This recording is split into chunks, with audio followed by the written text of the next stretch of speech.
There is a cardinal rule about Ouija boards that everyone knows. Never play alone.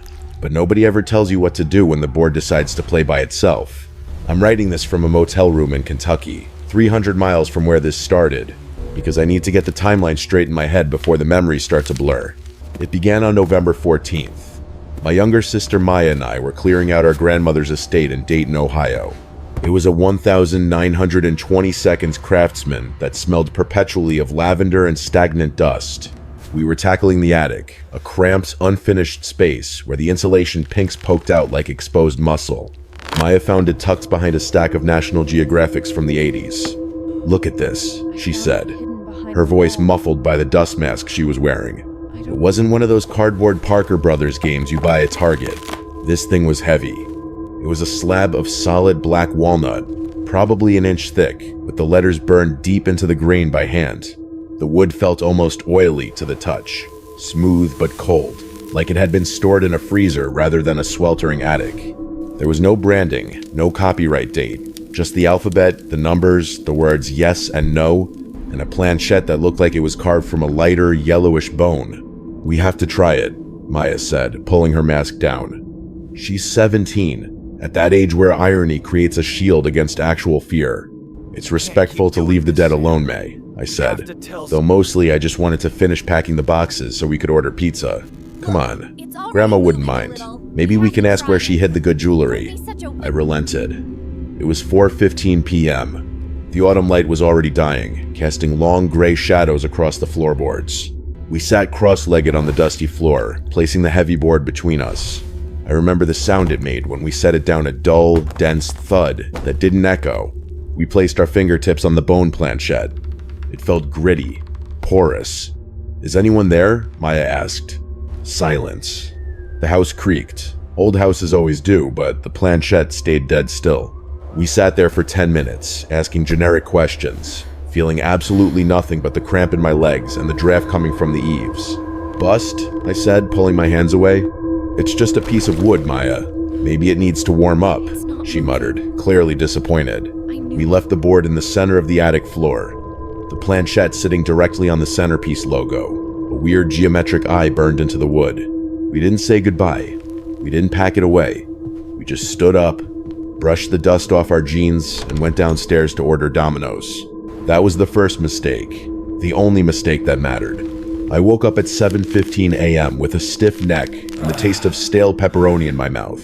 We were sleeping on air mattresses in the living room because Grandma's old guest beds were stripped bare, and honestly, neither of us wanted to sleep in the bedrooms upstairs. The house was too quiet. It had that heavy, insulated silence you only find in homes where someone has recently died. Maya was still asleep, buried under a mountain of quilts, her breathing rhythmic and deep. I stepped over her to get to the kitchen, brewing a pot of Folgers that tasted like copper water. I wasn't thinking about the board. I was thinking about the 4 hours of packing we still had left before we could drive back to Cincinnati. I went up to the attic first. The morning light was filtering through the singular, grime-streaked window, illuminating the dust motes dancing in the air. It was colder up here than the rest of the house, distinctly colder, like walking into a grocery store freezer aisle. I zipped up my hoodie and walked over to the stack of boxes we'd left near the center of the room. That's when I froze. The board was exactly where we'd left it, sitting on the bare floorboards. But the bone planchette was no longer resting on the geometric eye in the center. It was resting perfectly on the letter H. I stared at it for a good 10 seconds, blinking, trying to remember if we'd moved it before we left. I was certain we hadn't. I vividly remembered centering it on the eye. It felt like the safe position, like putting a car in park. I heard footsteps behind me. Maya appeared at the top of the stairs, rubbing sleep from her eyes, her hair a bird's nest of tangles. "You're up early," she yawned. "Very funny, May," I said, pointing at the board. She squinted at it, then looked at me, confused. "What? The H? You came up here last night after I fell asleep?" Maya's face dropped. The sleepiness vanished instantly, replaced by a look of genuine offense. "No, I was out cold. You heard me snoring. The floors in this house scream if you look at them wrong, Maya. I would have heard you walking up here." "Exactly!" she snapped, stepping closer but keeping a wide berth around the board. "So how could I have moved it without waking you up? The stairs are right next to the living room." She had a point. The staircase was original timber from the 1920 seconds. It groaned like a dying animal every time you put weight on a step. I was a light sleeper. I would have heard her. Maybe. Maybe a rat bumped it? I suggested, knowing how stupid it sounded. The planchette was heavy bone. It would take a hell of a rat to slide that thing with such precision. A rat moved it perfectly to the letter H? Maya asked, her voice rising an octave. Don't be an idiot. Well, it didn't move itself, I retorted, angry now because I was unsettled. I walked over and grabbed the planchette. It was freezing cold, colder than the air in the room. I moved it back to the center eye. Let's just finish the books and get out of here. We worked in silence for the next 2 hours, but the air in the attic felt different now, thicker. It felt like we were being watched from the dark corners where the roof sloped down to meet the floor. Every time I turned my back to the center of the room, the hair on my arms stood up. I kept glancing over my shoulder, half expecting to see it move. It didn't, but the tension between us was like a wire pulled tight, waiting to snap. By dinner time, the silence between Maya and me had calcified into a stubborn, angry coldness. She was convinced I was gaslighting her. I was convinced she was pulling an elaborate prank to cope with the grief. To settle it, I went to my car and dug out my old GoPro Hero 7 from the glove box. Fine, I said, slamming the car door a little harder than necessary. We'll record it. If it moves, we'll see who's doing it. I didn't want the board in the attic anymore. The lighting up there was terrible, and honestly, I didn't want to go back up those stairs. I brought the board down to the dining room. It was a formal room we never used, dominated by a long mahogany table that Grandma used to cover with plastic. I placed the board in the dead center, stripping away the tablecloth so the wood sat flush against the varnish. I set up the GoPro on a mini tripod at the end of the table. I plugged it into a portable Anchor power bank so the battery wouldn't die halfway through the night. Happy? I asked Maya. She crossed her arms, standing in the doorway, refusing to cross the threshold. Just turn it on. I hit record at 10:42 p.m. The little red light blinked. We locked the dining room doors, these weird sliding pocket doors with frosted glass, and went to sleep in the living room again. I kept the key to the dining room in my pocket. If Maya wanted to move that planchette, she'd have to phase through a wall. I didn't sleep well. I kept waking up to the sound of the house settling, my brain interpreting every creak as a footstep. But when sunlight finally hit the living room curtains at 6:30 a.m., the dining room doors were still shut tight. We opened them together.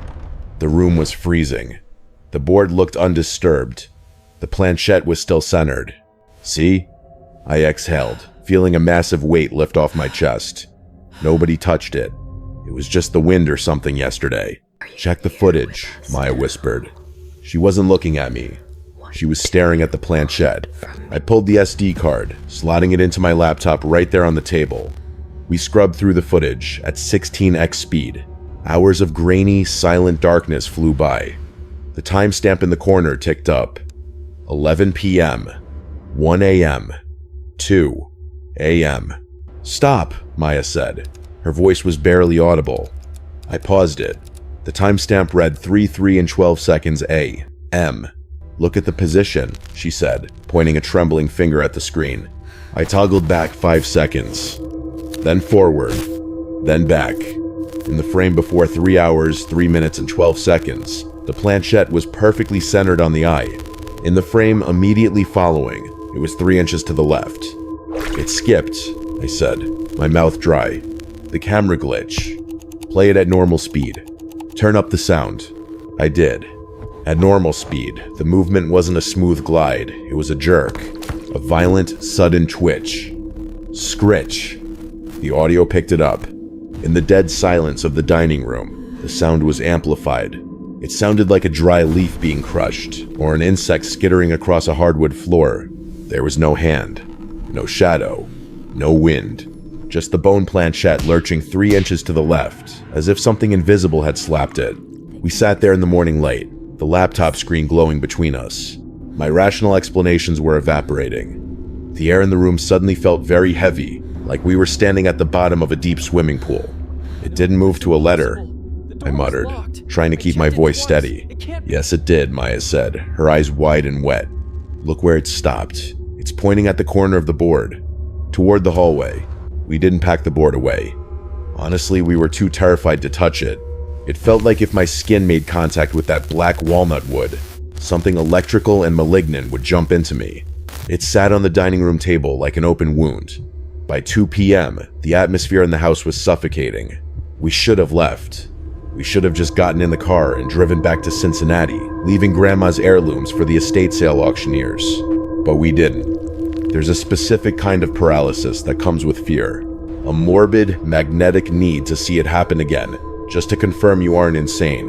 We sat at the dining table, Maya on one side, me on the other. We were about 4 feet away from the board, hands firmly in our laps. The afternoon sun was streaming through the sheer curtains, but it provided no warmth. "It's not going to do anything while we're watching," Maya whispered. Her voice trembled, cracking on the last syllable. "Shh," I hissed. It started at 2:17 p.m. There was no prelude. No drop in temperature, no flickering lights. Just a sound. Grrrg. It was the sound of friction. Heavy, dry friction. The bone planchette, which had been sitting idly near the left corner where it had stopped in the video, began to rotate. My breath hitched in my throat. I gripped the edge of the mahogany table so hard my knuckles turned the color of old milk. "Oh my God," Maya breathed, shrinking back into her chair. The planchette began to slide. This was deliberate. It moved with agonizing slowness, grinding against the wood grain. The sound was disproportionately loud in the quiet room. A harsh, rhythmic scraping, like a stone being dragged over concrete. Scrape, scrape, scrape. It traveled in a straight line, bypassing the yes and no at the top. It stopped on the letter N. It paused for 5 seconds. Then it pivoted. E. I couldn't look away. My eyes were watering from not blinking. The logic center of my brain was screaming, trying to find a wire, a magnet, a draft, anything. But the table was solid wood. The air was still. This was impossible. X. The grinding grew louder. It wasn't just sliding anymore. It sounded like it was carving into the wood. The pressure was immense. T. It paused again, sitting in the dead center of the board. "Next," I whispered. My voice sounded foreign to my own ears. The planchette lurched into motion again, faster this time. T. U. E. S. D. A. Y. It stopped on the Y with a final, decisive thud, like a gavel striking a sounding block. Next Tuesday. The silence that followed was instant and absolute. The grinding echo hung in the air, vibrating in my teeth. I looked at Maya. She was pale, her skin waxy and sheen with cold sweat. She looked at her phone lying on the table next to her. "Today is Friday," she whispered, her eyes wide and hollow. "That's in 4 days." I stared at the board. The planchette sat immobile on the Y, innocent and lifeless, as if it hadn't just defied every law of physics I knew. We should have burned it right then. We should have smashed it into kindling with a hammer. But we didn't. Instead, we waited. Tuesday arrived with a deceptive normalcy. My parents drove up from Cincinnati that morning with a U-Haul to help us move the heavier furniture. Their presence acted like a temporary exorcism. The house felt lighter, with my dad complaining about the narrow staircase, and my mom wiping down surfaces with lemon pledge. For a few hours, the dread that had been pooling in my stomach receded. We didn't tell them about the board. It was still sitting on the dining room table, covered by a heavy wool blanket I'd thrown over it, like a birdcage. "You two have done a great job," Dad said, wiping sweat from his forehead. It was 6:45 p.m. "Your mom and I are going to grab a steak at the Pine Club for our anniversary. We'll be back around 10 to load the last of the boxes." I wanted to beg them to stay. I wanted to tell a 50-year-old man that I was afraid of a piece of wood, but I didn't. I just nodded and watched their taillights fade down the long gravel driveway. As soon as the car vanished around the bend, the silence rushed back in. It was instantaneous. The air pressure in the house dropped so sharply my ears popped. "It's Tuesday," Maya said. She was standing in the archway of the dining room, staring at the lump under the wool blanket. "I know." We walked into the room. I pulled the blanket off. The planchette was vibrating. It wasn't moving across the board yet. It was sitting in the center, vibrating so rapidly that it was creating a low, humming buzz, like a large hornet trapped against a window pane. The sound was nauseating. "Don't touch it," I warned, stepping back. The buzzing grew louder. The heavy walnut board began to rattle against the mahogany table. Thud, thud, thud, thud. It was picking up speed. the vibrations shaking the floorboards beneath our feet. "It's angry," Maya whispered, tears welling in her eyes. "Jack, it's angry." Then it happened. There was a sound like a cracking whip. Crack, and the bone planchette launched itself off the board. It didn't just fall off, it flew with ballistic force. It shot across the room, missing Maya's head by inches, and slammed into the plaster wall behind her with enough force to embed itself in the drywall. Maya screamed, dropping to the floor and covering her head. Silence returned instantly. The board sat still. The planchette was stuck in the wall, vibrating faintly. My heart was hammering against my ribs like a trapped bird. Adrenaline flooded my system, turning fear into stupid, reactive aggression. I marched over to the wall and grabbed the planchette to yank it out. "No!" Maya yelled. I gripped the bone. It wasn't just cold anymore. It was burning. It felt like grabbing a pipe that had been sitting in liquid nitrogen. The cold was so intense it seared my skin immediately. I shouted and dropped it. It clattered to the floor, heavy and inert. I looked at my palm. The skin wasn't frostbitten white. It was blistered red, forming the shape of a perfect, angry burn. The smell of singed hair and ozone filled the space between us. "It's not a game," I wheezed, cradling my hand against my chest, the pain throbbing in sync with my pulse. "We have to leave, now." But as I looked up at Maya, I realized leaving wasn't going to be that simple. She wasn't looking at me. She was staring at the empty board on the table. Her pupils dilated so wide her eyes looked entirely black. I wrapped my hand in a bag of frozen peas, the cold doing little to numb the throbbing heat that seemed to radiate from the bone-deep burn. It was 8:30 p.m. My parents wouldn't be back for another hour and a half. We had retreated to the living room, the farthest point in the house from the dining table. I had thrown the planchette back onto the table using a pair of grill tongs and covered the whole cursed setup with a heavy wool blanket again. But the distance didn't help. The air in the house felt pressurized, like the moments before a thunderstorm breaks, making my ears ring and my teeth ache. But it was Maya who scared me more than the board now. She was sitting on the love seat, staring at the empty fireplace. She hadn't moved in 40 minutes. She wasn't scrolling on her phone. She wasn't crying. She was just existing. "May?" I asked, my voice sounding too loud in the quiet room. She blinked, slowly. It took her a full 3 seconds to turn her head toward me. Her skin, usually flush with life, looked gray, not pale, but gray, like the color of old newspaper. There were dark, bruised circles under her eyes that hadn't been there 2 hours ago. "I'm tired, Jack," she murmured. Her voice was flat, stripped of all inflection. "I feel like I've been running for days." That's when I realized it. The board hadn't just used energy to throw the planchette. It had taken it. It was a battery, and we were the charge. The lethargy rolling off her was palpable. She looked like a patient in hospice care. "We're waiting for Mom and Dad, and then we're going to a hotel," I said firmly. "It won't matter," she said, turning back to the fireplace. "What does that mean?" Before she could answer, I heard it. Scritch. Scritch. Scritch. It was coming from the dining room. My stomach dropped. I stood up, the bag of peas sliding off my hand. "It's moving again." "No," Maya said softly. "It's not moving. It's digging." I walked to the hallway, peering into the shadowed dining room. The wool blanket was still draped over the board, but the sound wasn't the heavy grinding of wood on wood anymore. It was sharper, frantic. It sounded like fingernails scratching against the inside of a coffin lid. I stepped closer, drawn by a morbid, horrific curiosity. The sound was coming from under the blanket, but it sounded muffled, enclosed. I realized with a jolt of nausea that the sound wasn't coming from the surface of the board. The planchette wasn't moving across the letters. The scratching was coming from inside the solid walnut slab. It sounded like something was trapped within the inch-thick wood, trying to claw its way out. Scritch, S-C-R-A-T-C-H, thump. The blanket twitched. Just a little. Like something small had poked it from beneath. I backed away, my breath catching in my throat. I retreated to the living room, grabbing Maya by the arm. Her skin was ice-cold, clammy, and damp. "It wants to come out, Jack," she whispered, looking at me with those hollow, exhausted eyes. "It's been in there a long time, and I think I can hear it breathing." I strained my ears. Beneath the frantic scratching from the other room, there was a low, wet sound. like air being sucked through a fluid-filled lung. It was the sound of something waking up. My parents came home that night, oblivious. They saw 2 tired kids and a dining room table covered by a blanket. We didn't say a word. How could we? Hey, Dad, the walnut board Grandma owned is eating Maya's life force? We just went to bed, locking our doors, listening to the house settle.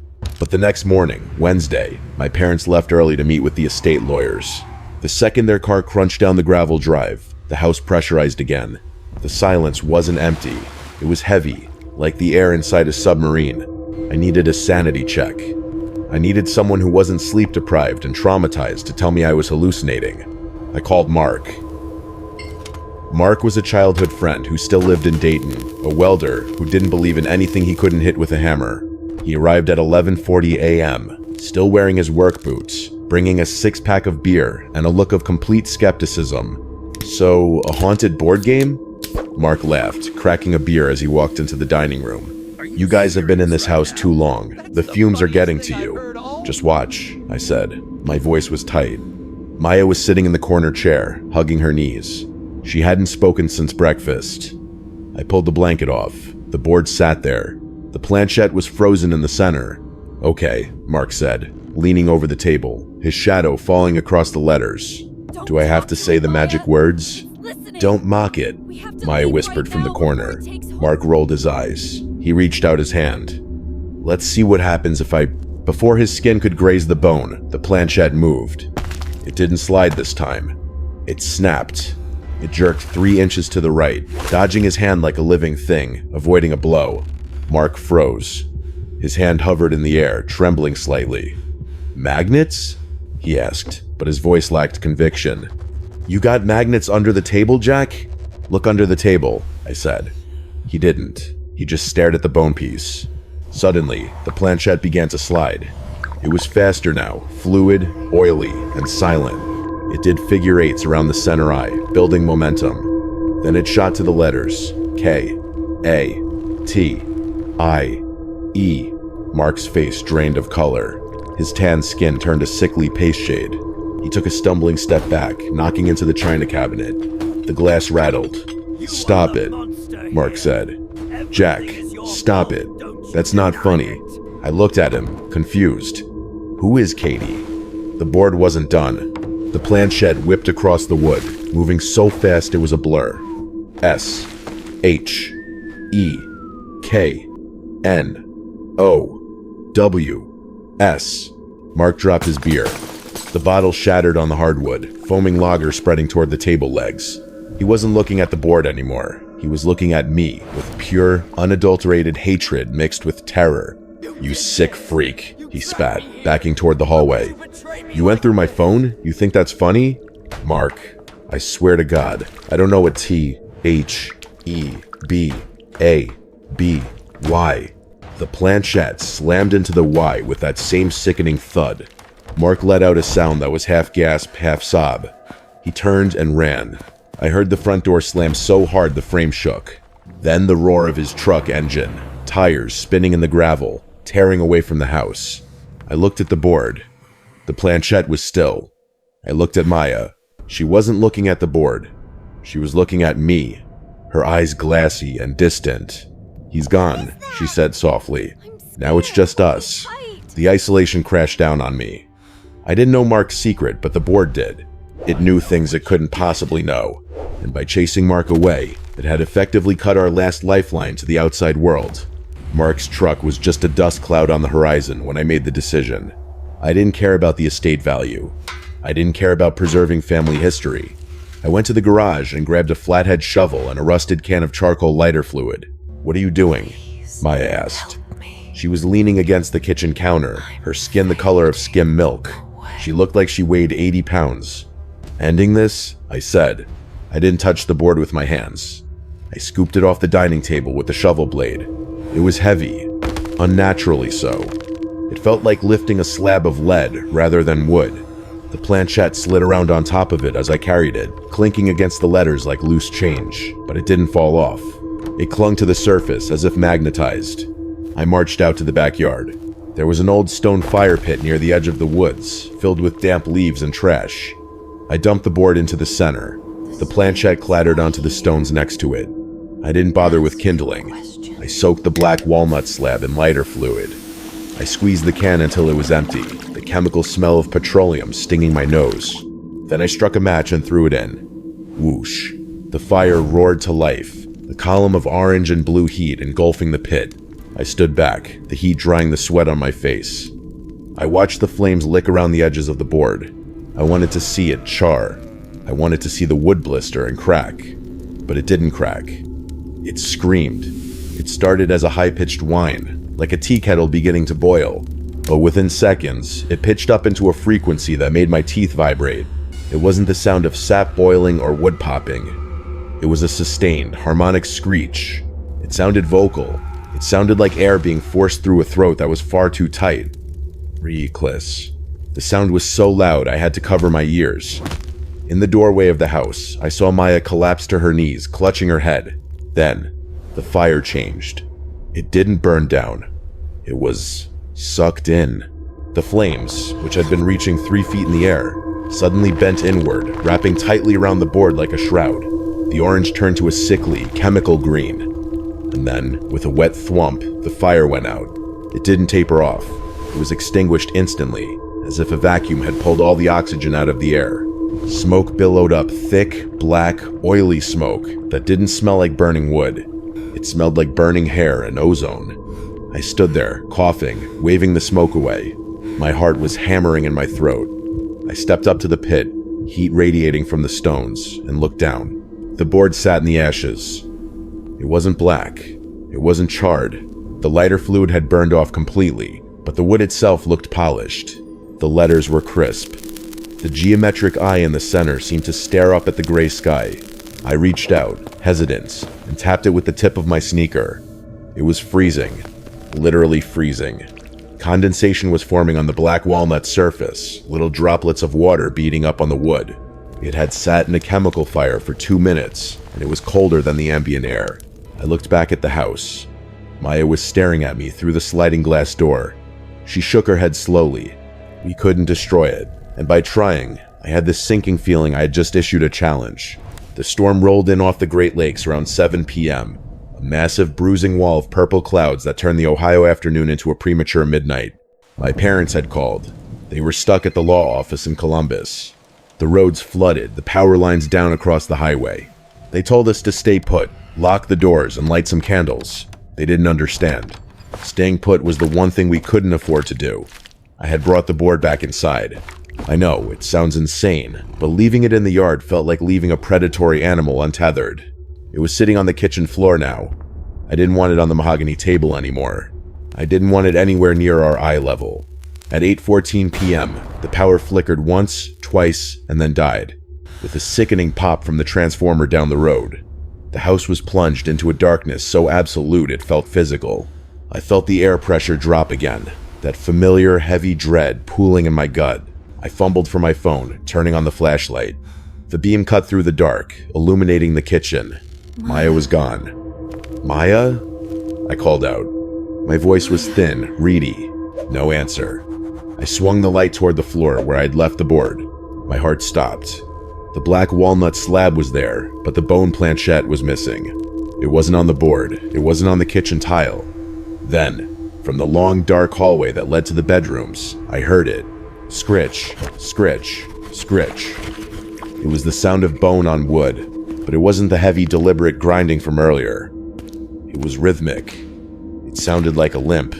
I stepped into the hallway, the beam of my flashlight shaking in my hand. Maya, if this is a joke, I'm done. I'm leaving. I'll walk in the rain, I swear to God. The sound stopped. I panned the light down to the floor. About 10 feet ahead of me, the bone planchette was sitting in the middle of the hallway runner. It was upright, standing on its 3 little legs, but it wasn't moving. I took a step forward. Scritch. The planchette moved. It didn't slide toward a letter.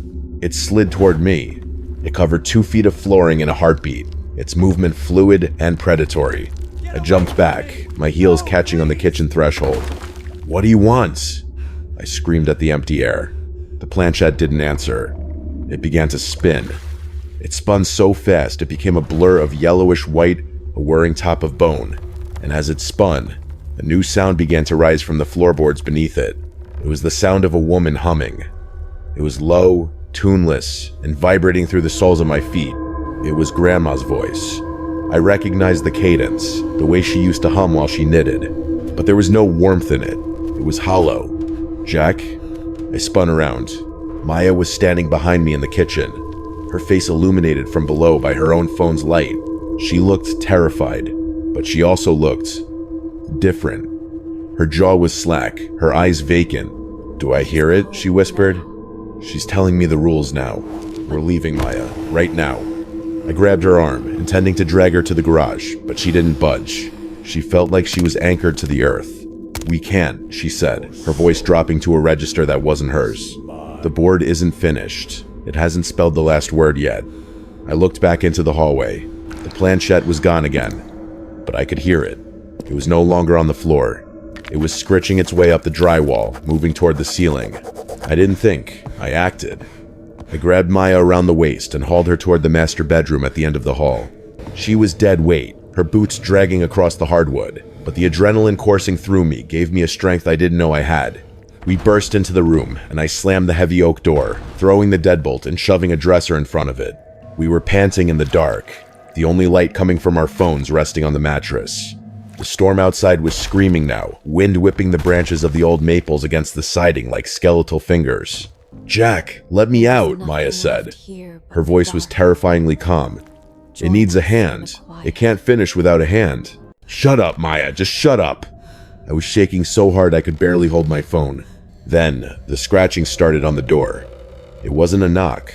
It was that sharp, rhythmic scritch, scritch, scritch of the bone planchette. It was at the bottom of the door, then it moved to the middle, then to the top. It was circling the frame, looking for a gap. Suddenly, the scratching stopped. The silence that followed was worse. I stood there, back pressed against the dresser, staring at the gap between the door and the floor. A sliver of white appeared in the gap. At first, I thought it was the planchette trying to wedge itself under, but it was too thin, too flexible. It looked like a piece of parchment, but as it slid further into the room, I realized it was a long, thin shaving of wood. It was black walnut. The board was literally peeling itself apart to get to us. The shaving curled upward, and I saw writing on it. Not burned in, but carved with frantic, jagged precision. "Give her back. It thinks I belong to it," Maya whispered. She was sitting on the edge of the bed, her shadow cast long and distorted against the wall. "Because I touched the eye, Jack. When you weren't looking, on the first day, I touched the eye." The dresser behind me suddenly jolted. Something was pushing from the other side.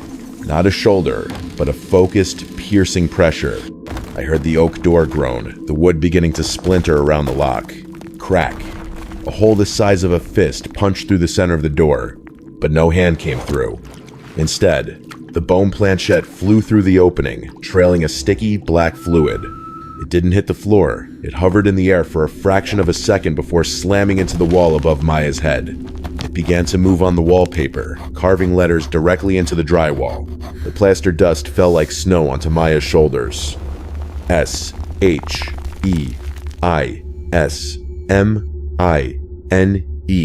The room grew so cold I could see my breath in the flashlight beam. The humming, that tuneless, hollow humming, was coming from everywhere now. It was in the walls, the floor, the ceiling. "I have to go," Maya said, standing up. Her movements were jerky, puppet-like. I lunged for her, but the planchette shot off the wall and struck me in the forehead. I saw stars. Pain exploded behind my eyes, and I fell back, my vision swimming in red and black. As I drifted into a forced, temporary darkness, I heard the dresser slide across the floor with a deafening screech, and the sound of the bedroom door swinging wide open. I woke up at 4 a.m. to the sound of my own blood pulsing in my ears. The bedroom door was hanging off its hinges, and the dresser had been shoved aside like it was made of balsa wood. Maya was gone. I found her in the dining room. She was sitting at the table in the pitch black, her hands resting flat on the walnut board. She wasn't moving. She wasn't even breathing, as far as I could tell. When I turned my flashlight on her, she didn't blink. The planchette was sitting in the center of the board, perfectly still, resting on the geometric eye. I didn't say a word. I picked her up. She felt light, like her bones had turned to hollow glass, and I carried her to the car. I left the board, I left the house, I left everything we'd packed. I drove until the sun came up, and I didn't stop until we crossed the state line. It's been 6 months since that night. Maya is physically fine, I guess. But sometimes, I catch her staring at the wood grain of the kitchen table, her fingers tracing invisible letters in the air. When I ask her what she's doing, she just looks at me with those hollow gray eyes and says she's listening. I moved 3 states away. I live in a modern apartment complex, lots of steel, glass, and concrete. No old wood, no history. But I've learned that some things don't stay behind in the house where you found them. Last night it rained. A heavy Midwestern downpour that hammered against my windows. I was lying in bed, almost asleep, when I heard it. Scritch. Scritch. Scritch. It wasn't coming from the window. It was coming from the floorboards under my bed. A rhythmic, grinding sound of bone on wood. I pulled my phone out and looked at the burn on my palm. The scar has changed. It's no longer a messy blotch. The tissue has healed into the perfect raised shape of a geometric eye. It was throbbing in time with the scratching. I'm writing this as a warning. If you're clearing out an old relative's house and you find something handmade, something that feels a little too heavy or a little too cold, leave it. Don't test it. Don't bring it into the light. And for God's sake, if you do play with it, finish the game. Say goodbye. Because if you don't, the board stays open. And once it's open, it doesn't need your hands to move the piece. It just needs your attention. The scratching has moved to my bedroom door now. It's 3 a.m. I think it's finally finished its last word.